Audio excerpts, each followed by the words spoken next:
Inaugurata stamani ad Agrigento una piazza dedicata a Enrico Berlinguer in zona campo sportivo. Il parlamentare da Carmina interviene in maniera critica sulle dimissioni del primario dottore Varcaro dal pronto soccorso di Agrigento. La generosità di un giovane agrigentino a fine vita dà la possibilità di far tornare alla normalità dei giovani agrigentini ex dializzati. Il sindaco di Agrigento presenta agli Stati Generali della Bellezza ad Andria, in Puglia. Presentato stamani lo spettacolo dell'Inda ad Agrigento il prossimo 22 luglio. Un ampio dibattito sulla futura biblioteca di Dell'Utri ad Agrigento, diversi pareri negativi. Le novità in casa Agragas.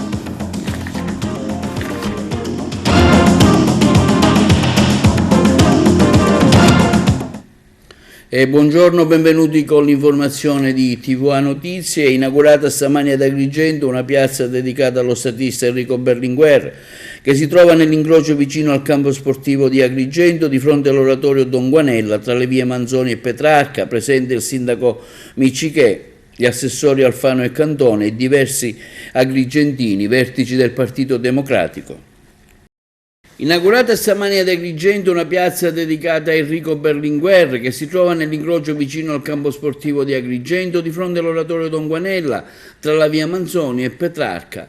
Presenti il sindaco Miccichè e i vertici agrigentini del Partito Democratico. Oggi siamo qui, stiamo dedicando proprio questa piazza a Enrico Berlinguer, una grande figura storica, uno statista, un grande politico, un uomo che ha saputo governare assieme ad tanti altri politici e ha avuto la grande capacità di saper mediare e di saper coagulare le forze politiche quando queste erano avverse. Vi ricordo che uno dei suoi più grandi amici era Giorgio Almirante, quindi sinistra e destra uniti. Io spero che questo sia di buon auspicio, spero che questo possa dare l'input ai politici attuali, se politici li possiamo chiamare, Sindaco, di poter lavorare insieme proprio per il bene della nostra città, per il bene della nostra società. Sì, ha ben detto, dopo tanti anni, questa individuazione ha una storia lunga 10 anni, perché noi avevamo proposto, ma quando dico noi mi riferisco ad un'associazione di cittadini che si chiama Articolo 49. Questa associazione 10 anni fa fece una raccolta di firme per intitolare delle strade, delle piazze o dei luoghi del comune a 4 figure importanti. Una era Enrico Berlinguer, un'altra Peppino Impastato, un'altra Maria Grazia Cutuli, giornalista, e un'altra mi sfugge questo nome.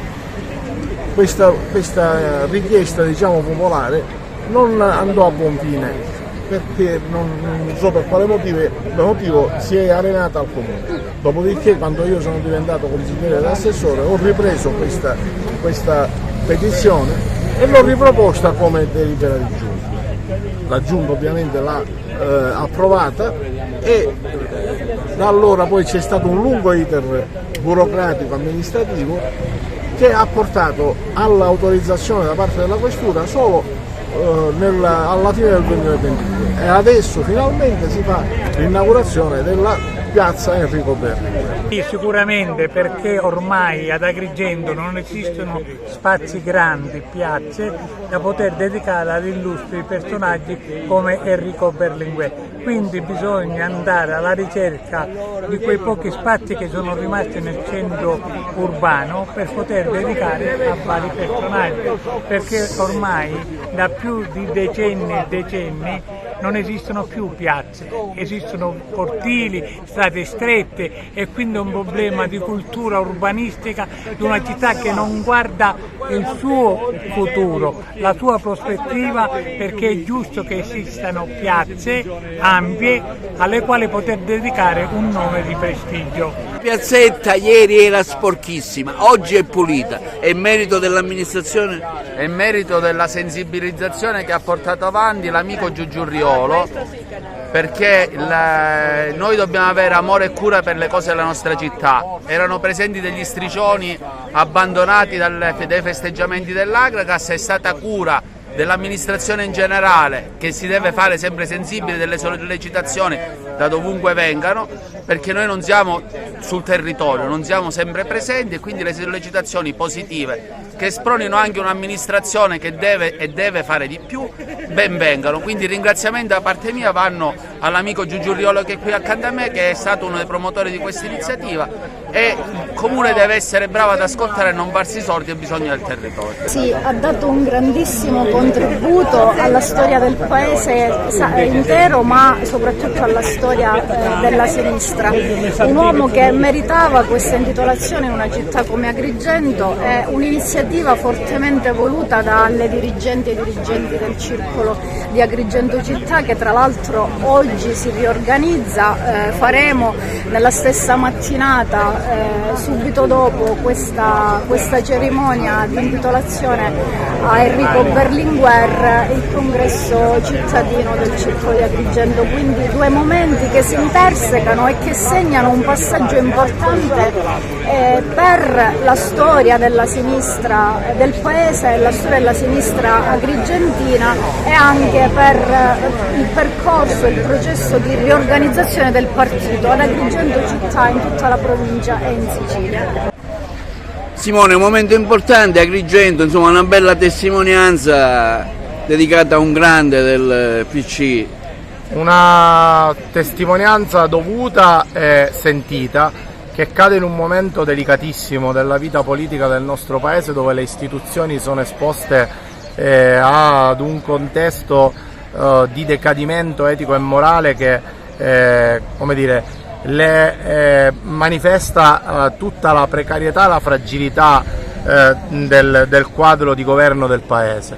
Ricordare una piazza, dedicarla ad Enrico Berlinguer, che è stato un grande dirigente politico, un grande statista, ma è stata anche un'ispirazione per generazioni di dirigenti e militanti, è un momento che volevamo, e io sento di dover ringraziare Giuggiuriolo, che da assessore ha fortemente voluto questo momento che oggi si concretizza e che deve rappresentare un monito per tutti noi. È anche un messaggio di speranza. C'è un altro modo di far politica, più pulito, più trasparente, ma anche più autorevole, e noi da lì dobbiamo ripartire. Il parlamentare empedoclino, onorevole Ida Carmina di 5 Stelle, interviene pesantemente sulle dimissioni del dottore Vaccaro, primario del pronto soccorso di Agrigento. Per l'onorevole Carmina le dimissioni rappresentano solo la punta dell'iceberg di una sanità agrigentina allo sbando che da anni non rispetta i parametri dei LEA, livelli essenziali di assistenza. Esprimo la mia viva preoccupazione per quanto sta accadendo nella sanità agrigentina ed in particolare per le dimissioni da parte del primario del pronto soccorso dell'ospedale San Giovanni di Dio di Agrigento, il dottore Vaccaro, a cui va tutta la mia solidarietà, come va la mia solidarietà a tutti i medici che operano in trincea in condizioni ormai difficilissime, perché le carenze di organico sono troppo gravi. Il primario del pronto soccorso si era rivolto a tutti per ottenere ascolto e rimedio. Tutto questo non c'è stato. Il governo regionale e il governo nazionale hanno abbandonato la sanità agrigentina, un po' la sanità siciliana tutta e quella italiana. Il governo Meloni ha a disposizione 59 miliardi di euro destinati alla sanità del PNRR da parte del presidente Conte. Ne ha spesi solo lo 0,5%. Il governo regionale si ostina a continuare a perpetrare delle soluzioni che sono assolutamente inadatte. La dirigenza del settore sanitario non va affidata ai politici, va affidata ai medici, che soli hanno la percezione di ciò che effettivamente occorre perché ai cittadini venga assicurato un adeguato diritto alle cure. Ma se la loro intenzione è quella di smantellare il Servizio Sanitario Nazionale, smantellare la sanità pubblica, ci troveranno sicuramente dall'altra parte. Il diritto alla salute va garantito a tutti i cittadini, abbiano essi risorse o meno. Non si devono poter curare solo i ricchi, quelli che hanno disponibilità economiche, ma tutti gli esseri umani hanno il diritto alla cura, un principio fondamentale del nostro sistema giuridico, che è un sistema solidarista, e per questo noi faremo anche le barricate Basta al numero chiuso in medicina, diamo l'accesso a tutti i nostri studenti alle facoltà mediche, perché poi domani non siamo costretti a ricorrere ai medici di oltreoceano, argentini o cubani.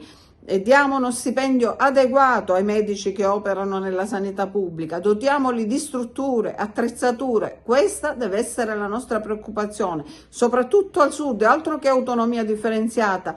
Un bambino che nasce e vive al sud è destinato a vivere 4 anni di meno di un bambino nato e cresciuto al nord, e noi vogliamo almeno l'uguaglianza nel diritto alla vita e alla salute.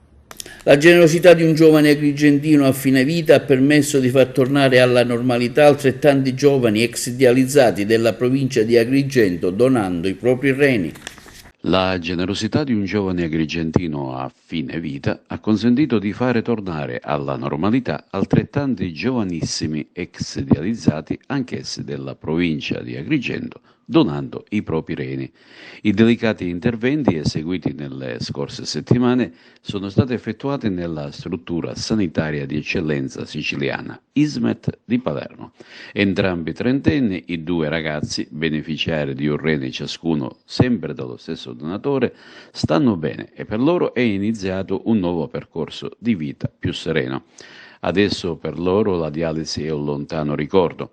Agrigento ha un numero impressionante di persone costrette a dializzare 3 volte alla settimana e il discorso della donazione degli organi è sempre più attuale. Il giovane donatore da tempo aveva espresso la volontà di donare i propri organi in caso di morte. Piccolo miracolo al centro dialisi Ippocrate di Agrigento del villaggio Mosè. Un giovane a fine vita dona i propri reni e ad usufruirne sono altrettanti giovani che oggi stanno bene. Dottore Tuttomondo, un piccolo miracolo. Effettivamente non è un piccolo miracolo, è un grande miracolo per tanti motivi. In primis perché il donatore ha fatto 2 miracoli, dando un rene a un paziente e un rene a un altro paziente.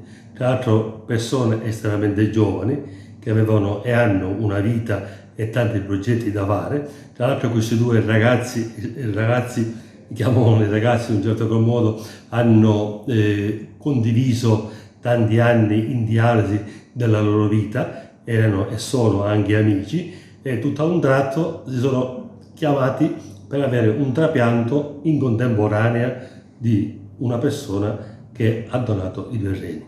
Quindi ora, se prima li accomunava un'amicizia fraterna durante il periodo interdialitico e dialitico, ora sono accomunati da avere un rene della stessa persona che gli hanno cambiato estremamente la vita. Sono 2 giovani che hanno dei grandi progetti e questi progetti si sono arguiti e aumentati in questo contesto con una mia grande felicità, perché non è la migliore cosa che un medico che lavora in dialisi possa avere, è un trapianto per le persone in maniera tale che possono vivere una vita tranquilla e serena e si allontanano dalle diatribe della dialisi. E questi 2 giovani per me erano il perlo della dialisi stessa. Quanto è importante donare i propri organi?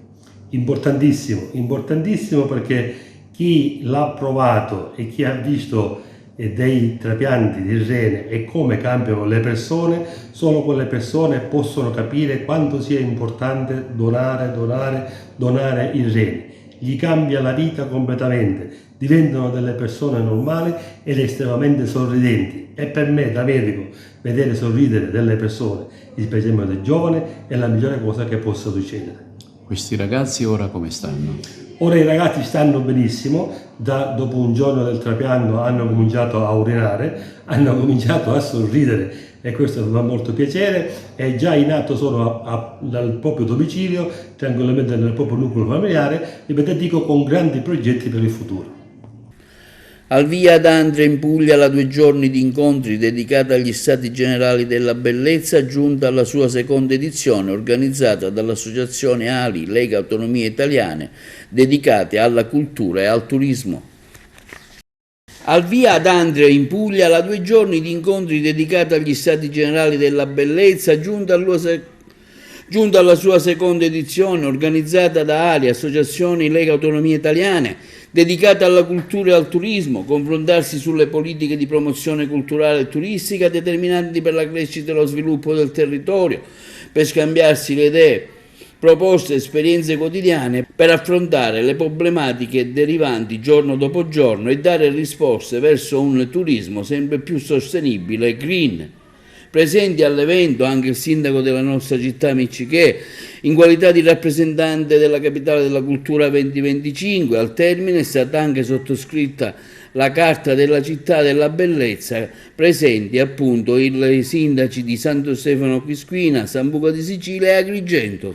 Eccoci all'ultima fase degli Stati Generali della Bellezza, che stamattina si aprono con un confronto tra le città che si sono candidate e che sono in corso d'opera per quanto riguarda la cultura, da Bergamo con il sindaco Giorgio Gori ad Agrigento con Franco Miccichè. Si passa il testimone più o meno da una città all'altra dell'Italia, quest'Italia che si unisce.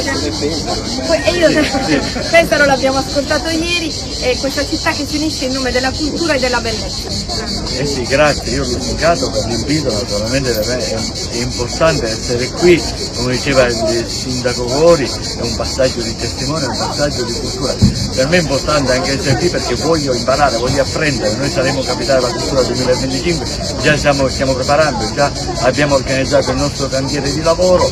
Che dire, stare qui tra di voi e portare anche l'esperienza agrigentina, perché è un'esperienza particolare che poi sul palco sentirete per come abbiamo organizzato il TOSTEP e come organizzeremo i nostri lavori. Grazie Giovanni. E nel frattempo Andria sta lavorando per candidarsi di qui a breve a essere anche capitale della cultura.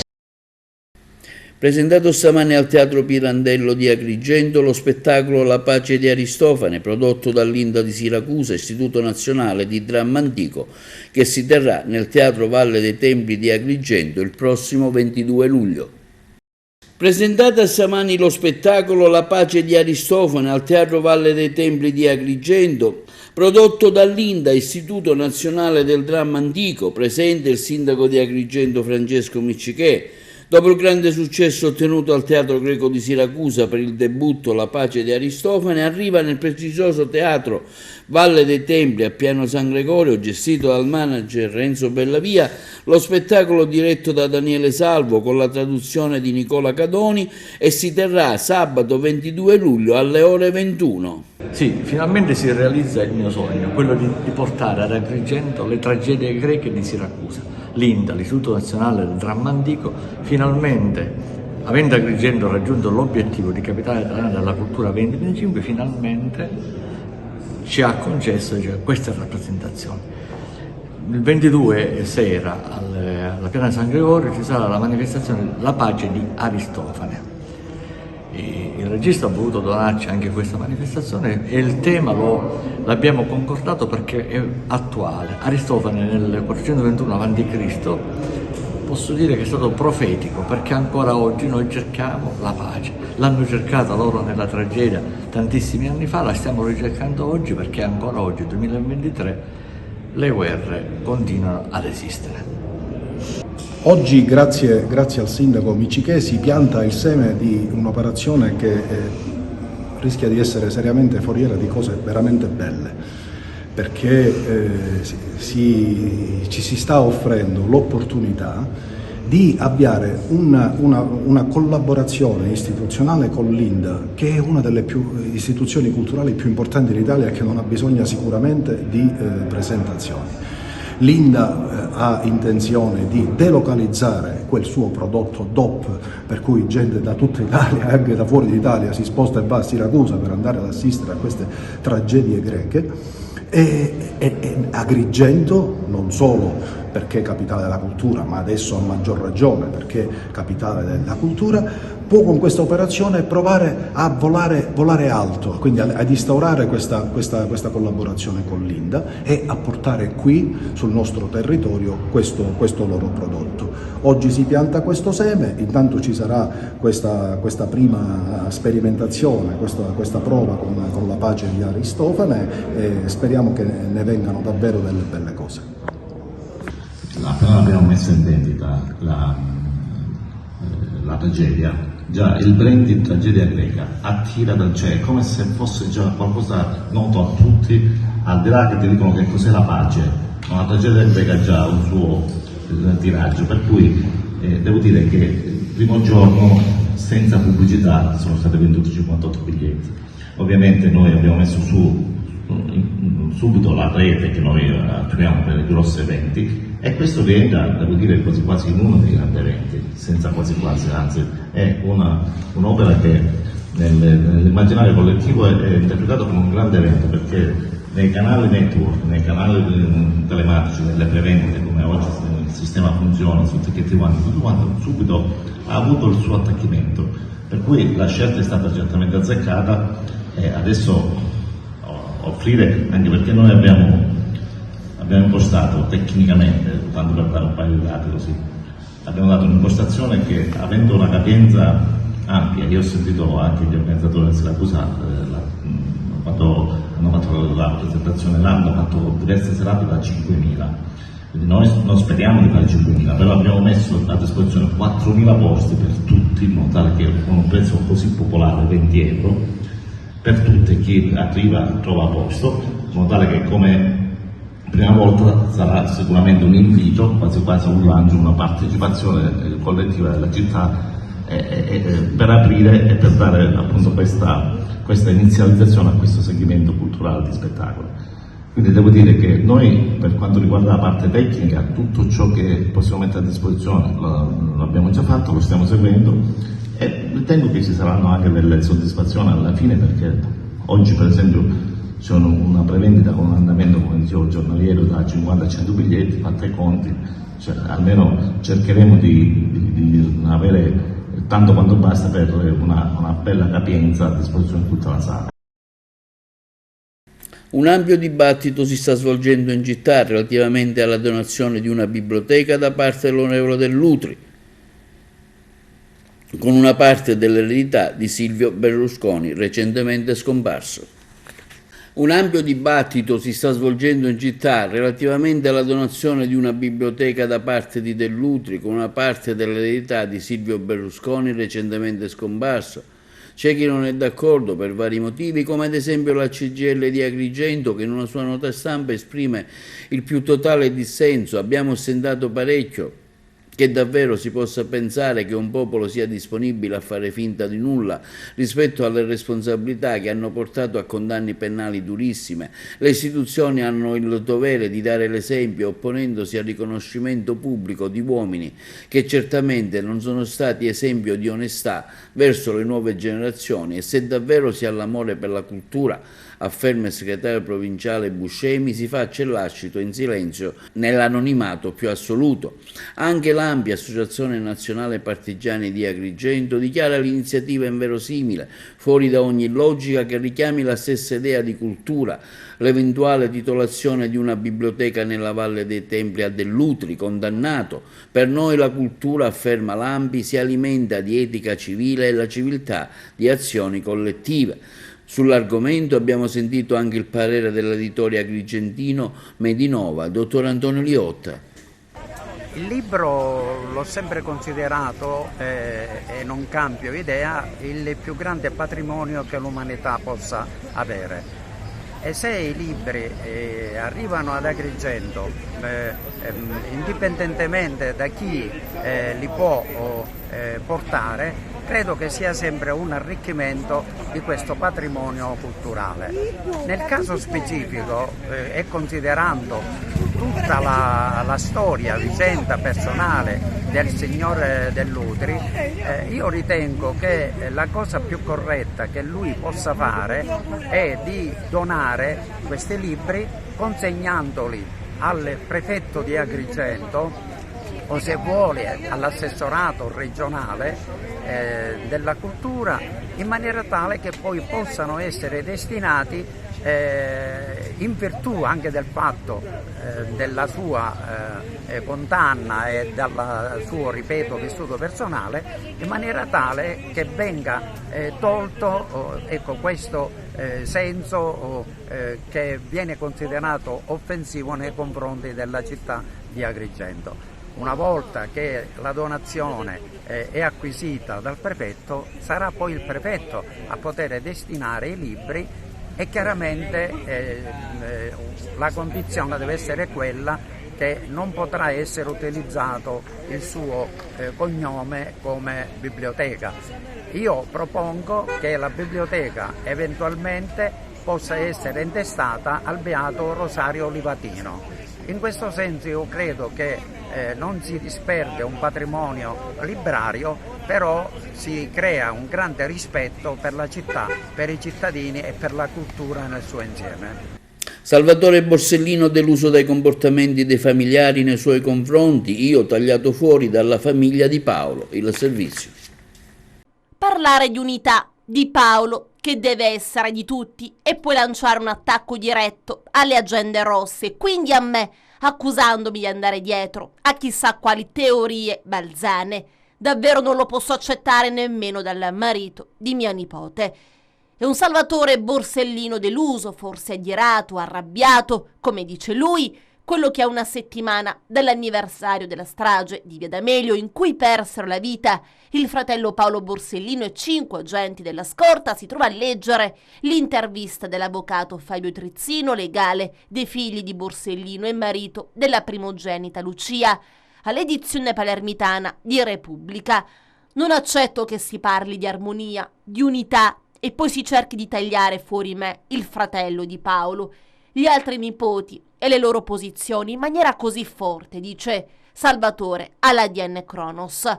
Mi sono sempre astenuto dal rispondere all'avvocato Trizzino, nonostante le sue posizioni processuali siano assolutamente diverse dalle mie, per rispetto al fatto che il marito di Lucia e perché i figli di Paolo non hanno mai perso posizione rispetto alle mie idee, ma questa volta non posso esimermi ad aver passato il segno. Secondo il fratello del giudice ucciso nel 92 sono le frasi in cui il legale si chiede se le agende rosse siano veramente al servizio della verità o se siano innamorate di una tesi, quella della trattativa, in maniera dogmatica. Da avvocato, prosegue Salvatore Borsellino, Trizzino dovrebbe sapere che la trattativa non è stata smentita, è solo stata considerata non reato. Lo stesso Mori, dopo la sentenza, ha detto che rifarebbe la trattativa, quindi vuol dire che c'è stata.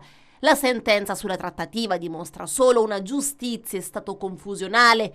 Venirla a negare è assolutamente fuori luogo e mi lascia allibito. Non posso accettare che si accusino le agende rosse e quindi me di andare dietro a un'idea e non di ricercare la verità come ho fatto e continuo a fare in tutti questi anni.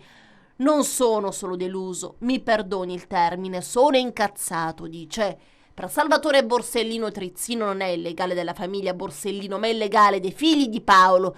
La famiglia Borsellino è fatta anche dai fratelli di Paolo, anche se in vita sono rimasto solo io, dice, e gli altri suoi nipoti, e abbiamo idee diverse dalle sue che meritano lo stesso rispetto che io porto ai figli di Paolo. Il richiamo al Paolo e di tutti riguarda anche la presenza di 2 cortei in vista delle celebrazioni del 19 luglio. Ci saranno 2 manifestazioni, ma non vedo perché quella organizzata da giovani e da studenti, a cui fra l'altro io, le agende rosse e la casa di Paolo abbiamo aderito, debba essere definita alternativa. Il corteo sarà composto dalle stesse persone che il 23 maggio sono arrivate in via Notar Bartolo e in maniera poco edificante sono state fermate quando stavano per arrivare all'Albero Falcone per il minuto di silenzio. Ecco, questo non accadrà il 19 luglio. In via D'Amelio saranno i benvenuti, e anche sulla possibilità che la politica entri nelle celebrazioni per la strage di via D'Amelio, Salvatore Borsellino è molto chiaro. Io la politica l'ho sempre lasciata fuori dal 19 luglio. Via D'Amelio è sempre stata aperta a tutti, tutti sono sempre stati benvenuti ma senza passerelle. Non ci sono mai stati politici o rappresentanti delle istituzioni invitati a salire sul palco, perché io dalla politica e dalle istituzioni mi aspetto verità e giustizia, non corone di fiori. Parlare a me di politica fuori dalle celebrazioni è davvero fuori luogo.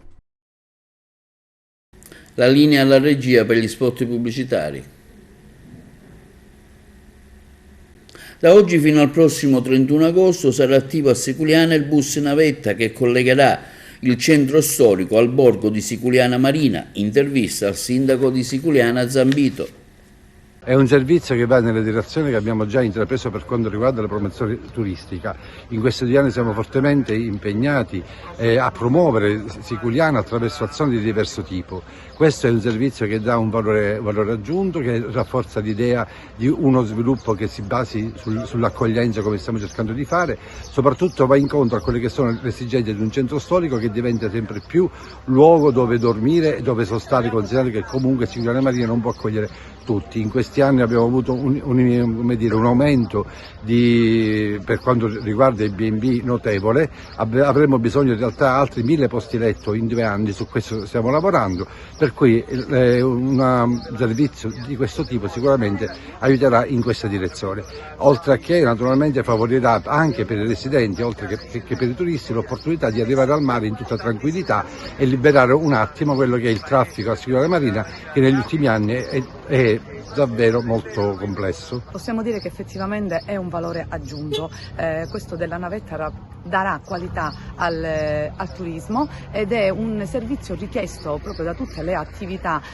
proprio per dar forza e maggiore qualità al nostro turismo, richiesto dai B&B effettivamente che offriranno servizi di migliore qualità, richiesto da tutte le attività, un servizio che manca. Eccezionale scoperta è stata fatta a Selinunte, all'interno del parco archeologico. Sotto la sabbia è spuntata una struttura lunga 15 metri che potrebbe essere parte dell'antica colonia di Megara Iblea. Eccezionale scoperta archeologica a Selinunte, in provincia di Trapani, una struttura lunga 15 metri e 4 filari di blocchi per un'altezza di circa 1,80 m è stata individuata casualmente a pochissima distanza da quella che doveva essere la darsena collegata al mare, a un centinaio di metri dall'arrivo attuale. Potrebbe essere parte di uno dei 2 porti dell'antica ex colonia di Megara Iblea, un ampio e imponente, come richiedevano delle più importanti città del Mediterraneo, centro di traffici commerciali. La notizia è stata resa dal presidente della regione siciliana Renato Schifani. A oggi gli archeologi non si rischiano teorie, ma solo ipotesi sull'imponente architettura, forse una struttura di contenimento sul fiume. Il georadar registra molte altre strutture sotto la sabbia, forse le pareti di una darsena per le barche, magari collegata alle 80 antiche fornaci scoperte molto più a monte, forse la base di un ponte sul fiume. Di una cosa gli studiosi sono certi: è un ritrovamento di grandissimo interesse che potrebbe far riscrivere la topografia della città antica. È una scoperta del parco archeologico di Selinunte, diretto da Felice Crescente, che si sta infatti già impegnando per sviluppare un progetto multidisciplinare e avviare ricerche a partire dal ritrovamento. La scoperta è avvenuta durante dei semplici lavori di disboscamento e ripristino del vallone del Gorgo Cottone alla foce del fiume omonimo lungo l'arrivo occidentale. All'inizio è affiorato solo l'angolo di un blocco, il resto era sepolto sotto lo strato massiccio di sabbia e di vegetazione recente. L'archeologa Linda Dorno, originaria della zona e responsabile della sorveglianza dei lavori, ha intuito immediatamente l'importanza della struttura e ha fatto sì che fosse portata alla luce. Sono stati immediatamente sospesi i lavori per consentire indagini più approfondite ed è stata avviata anche una pulizia più accurata della zona. E la nave scuola Palinuro presente al porto di Palermo fino al prossimo 17 luglio in occasione del festino di Santa Rosalia. Tappa palermitana per la Palinuro, nave scuola della Marina Militare, un romantico veliero armato con 3 alberi, a bordo gli allievi del Morosini alla fine del primo anno di studio alla scuola militare di Napoli. L'inizio di un percorso tracciato, seppur in giovane età, con grande determinazione. Faventibus ventis, con il favore dei venti, questo è il motto del veliero che si apre alla città durante la ricorrenza della festa della Santa Patrona Rosalia. Sarà possibile visitare la nave domani dalle 9 alle 12. Nave scuola Palinuro, una delle navi scuole della Marina Militare Italiana, è venuta qui a Palermo in occasione della Santa Patrona della città e qui terminiamo la campagna addestrativa con gli allievi della scuola navale Francesco Morosini che sono a bordo. Durante l'anno quante campagne addestrative fate e soprattutto a chi sono rivolte? L'attività si svolge fondamentalmente nel periodo primaverile e autunnale. Quest'anno siamo partiti il 24 maggio scorso e termineremo la campagna addestrativa il prossimo 4 novembre. Durante questo periodo ci sono diversi giovani che si alternano a bordo. Adesso stiamo terminando con gli allievi della scuola navale Francesco Morosini, poi avremo gli allievi sottufficiali di Mariscuola Taranto e anche dei iscritti civili all'ANMI, alla Lega Navale Italiana, che in diversi periodi si alterneranno a bordo. Invece comandare un veliero nel 2023 cosa si prova? Beh, sicuramente un'emozione unica, ognuno di noi ha la propria carriera professionale che ci ha visto impegnati in diversi ambiti, ma poter ritornare alle origini, io ho fatto l'Accademia Navale, ho vissuto il Vespucci d'allievo, vivere anche il Palinuro è sicuramente un orgoglio, una soddisfazione e anche un qualcosa di emozionante, andare per mare con veliero è qualcosa di unico e inimmaginabile. I nostri 54 allievi al termine dell'anno scolastico frequentato a Venezia sono imbarcati qua su nave Palinuro l'11 di giugno a Napoli. Per loro questa esperienza ha rappresentato il battesimo del mare, quindi fare vivere loro il fascino e la bellezza, ma allo stesso tempo anche le fatiche del navigare su delle navi a vela. Rappresentano naturalmente un grande impegno dal punto di vista sia fisico che mentale. Una ragazza in una scuola militare, ma come arriva a questa scelta? Questa scelta viene dal fatto che ho visto già in altri giovani che hanno preso questa scelta, ho visto tutti i vantaggi che hanno tratto da questa esperienza, le amicizie ricavate, anche i valori insegnati e ho pensato che sarebbe stata un vantaggio, sempre qualcosa da aggiungere al proprio bagaglio di esperienze personali. La Marina Militare è sicuramente una forza armata che offre tanto, un'esperienza a bordo come questa su nave Palinuro è un'esperienza che arricchisce sicuramente l'allievo, la persona. L'assessore regionale ai beni culturali e all'identità siciliana Scarpinato in visita presso le grotte di San Teodoro ad Acquedolci in provincia di Messina. Assessore, la prima visita alla grotta San Teodoro di Acquedolci, quali sono le impressioni? Sì, è la prima visita a testimonianza che il governo regionale e l'assessorato ai beni culturali e all'identità siciliana è presente sul territorio. Oggi ho portato il saluto al sindaco di Acquedolci, ma nel contempo ho approfittato proprio di questa visita per venire a toccare con mano quelle che sono le evidenze di questa grotta, di questo sito. Abbiamo parlato a lungo, ho parlato ovviamente con il professore e ringrazio l'Università di Palermo per questo straordinario lavoro. Secondo me la parola che mi sovviene, l'ho detta poc'anzi, è il teamwork, il lavoro di squadra. Insieme si possono superare tutte le barriere e proprio la mia presenza qui è a testimonianza dell'impegno e soprattutto della vicinanza dell'assessorato ai territori e in questo caso al comune di Acquedolci. Qual è l'impronta che lei ha voluto dare al suo assessorato in questi primi mesi di attività? Ecco, come vuole gestire il futuro dei beni culturali in Sicilia? Allora, io non ho mai fatto mancare quelle che sono le peculiarità del nostro assessorato, ovvero la tutela, la valorizzazione e la fruizione dei siti. Io ho cercato di improntare tutto sul dialogo e soprattutto sull'apertura. Ho detto che l'assessorato ai beni culturali, la Sicilia, ha 14 parchi. I parchi devono essere il braccio operativo dell'assessorato ai beni culturali e quindi devono fungere da trade union tra il territorio e appunto il governo regionale, in questo caso l'assessorato ai beni culturali. Noi già abbiamo in essere, ogni parco ha nella propria mission la fruizione ma anche la valorizzazione. Valorizzare i siti significa renderli ovviamente accoglienti ma anche cercare di lavorare senza soluzione un'operazione di continuità nella valorizzazione stessa del sito mediante ovviamente visite di turisti ma anche di visitatori.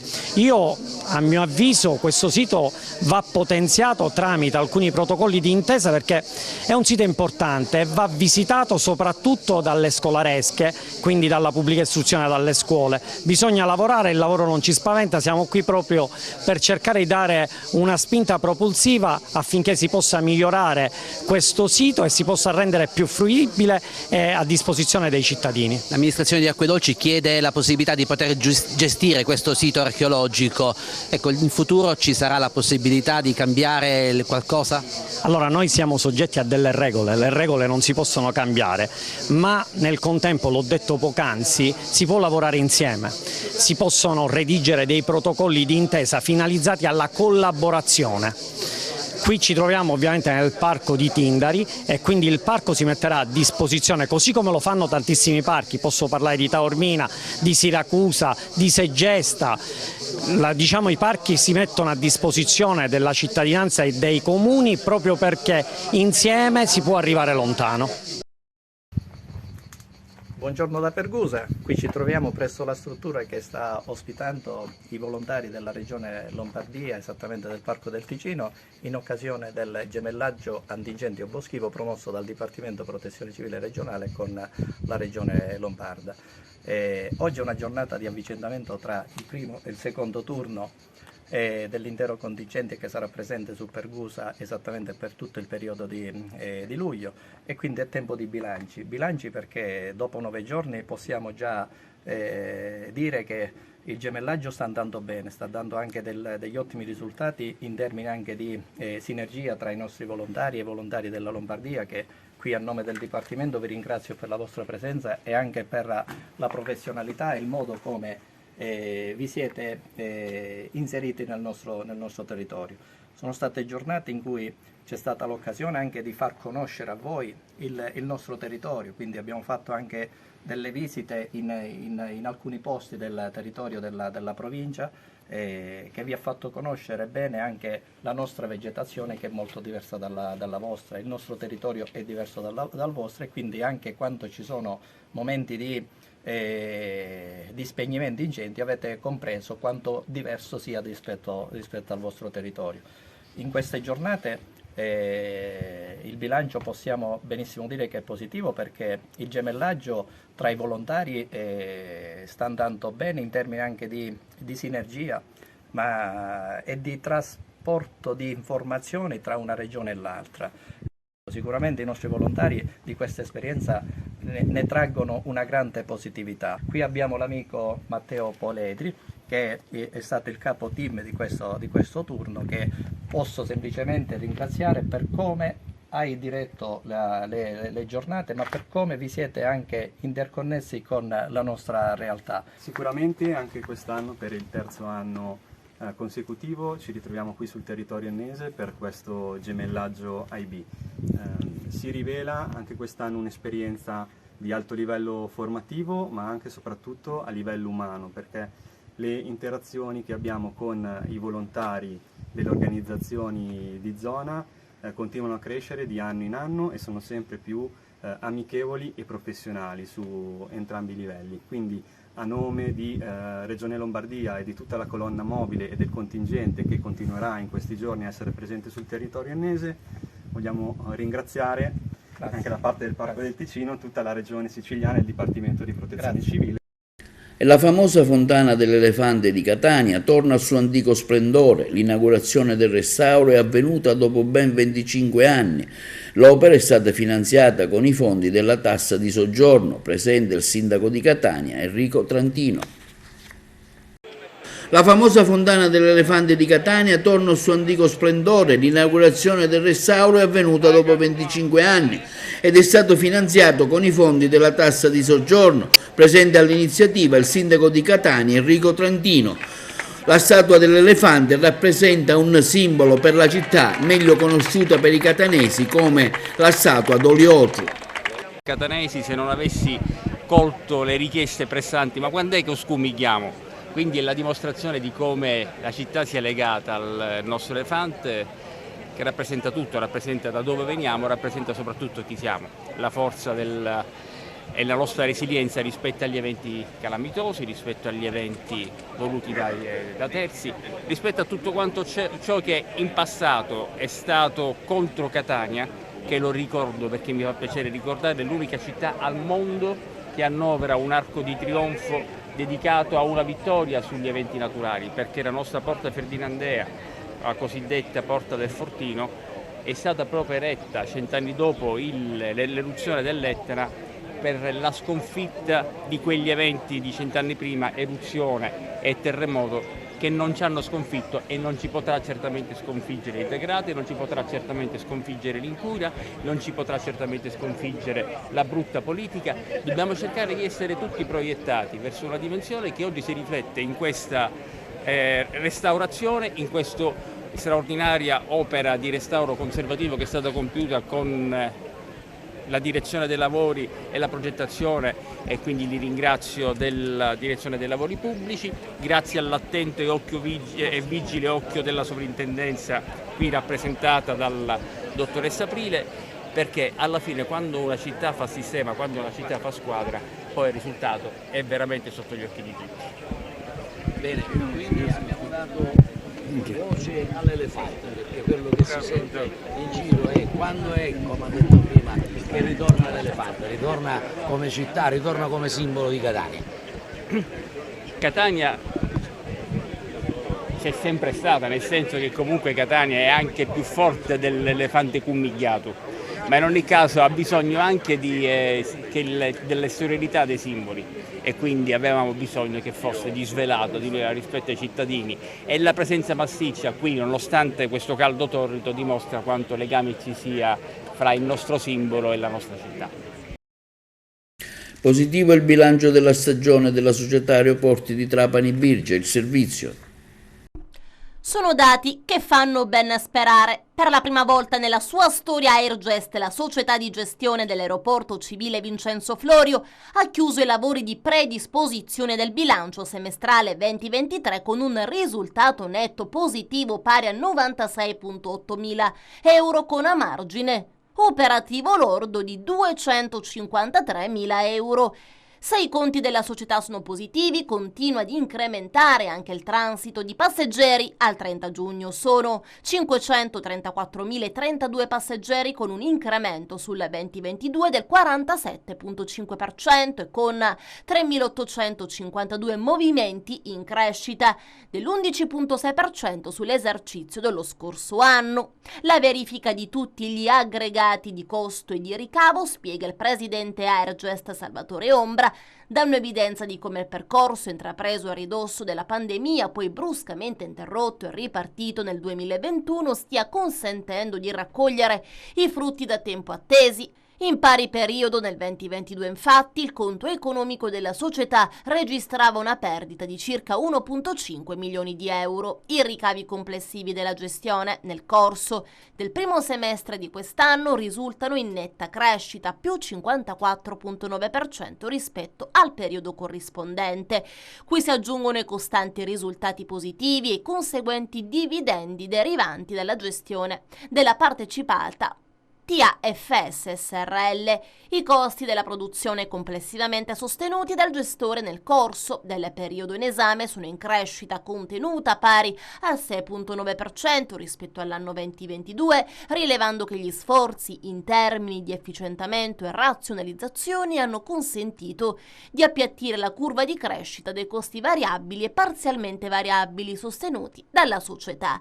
Io, il consiglio di amministrazione e tutta la famiglia Airgest, prosegue ancora Ombra, siamo estremamente soddisfatti del risultato raggiunto. La prima semestrale inutile della sua storia, certamente posticipata rispetto alle previsioni del nostro originario piano di risanamento, redatto in epoca prepandemica, ma che già da tempo ci ha visti intervenire su numerosi asset di redditività, sia in aviation che no aviation, rivedendo integralmente le tariffe per i servizi resi, gli accordi con i subconcessionari commerciali e introducendo nuovi rami di business che in combinato disposto con i volumi di traffico attesi e con l'imprescindibile supporto del nostro azionista, la Regione Siciliana, stanno consentendo nell'esercizio in corso di raggiungere risultati inediti. Queste premesse ci consentiranno di traguardare il tanto auspicato e perseguito utile di bilancio al termine dell'esercizio 2023, dopo aver dimezzato le perdite nel 2021 e nel 2022. E passiamo alle notizie sportive, con la rubrica curata dal collega Carmelo Lentini che ci racconta le ultime novità in casa Acregas. Chi sarà il prossimo colpo di mercato dell'Acregas? Con l'arrivo dell'ex attaccante del Catania Gianluca Litteri sale a 18 il numero dei senior, ma c'è chi giura che ancora potrebbe essere inserita un'ulteriore ciliegina. Si parla insistentemente dell'ennesimo arrivo sempre da Catania e più esattamente del centrocampista Francesco Lodi. In questo momento l'Acregas sembra essere la regina del calciomercato e tutti guardano il gigante con tanta curiosità. Per ciò che si sta costruendo non è affatto una squadra che intende disputare un semplice torneo di assestamento e gli addetti ai lavori ne sono convinti. In totale, compresi gli under, il totale dei calciatori ufficializzati sale a 25, una rosa che comunque dovrà essere completata con almeno 3 giovani guardiapali. Per quanto riguarda la campagna abbonamenti, parte da questo sabato 15 luglio dalle ore 17 e c'è grande curiosità per la risposta che potranno dare i tifosi di Fede Biancazzurra. Intanto sono state 163 su 166 le società aventi diritto che hanno presentato la domanda di ammissione al campionato di Serie D per la prossima stagione 23-24. Il Torviscosa ha presentato formale rinuncia, mentre Arzachena e Viterbese non hanno fatto pervenire domanda al Dipartimento Interregionale. Per quanto riguarda i ripescaggi, lo stesso Dipartimento Interregionale ha aggiunto che sono 17 le richieste pervenute alla chiusura dei termini. Tra le tante ci sono anche i 2 club siciliani, Paternò ed Enna. E questo è tutto per TV Notizie di oggi, vi diamo appuntamento alle prossime edizioni augurandovi una buona serata.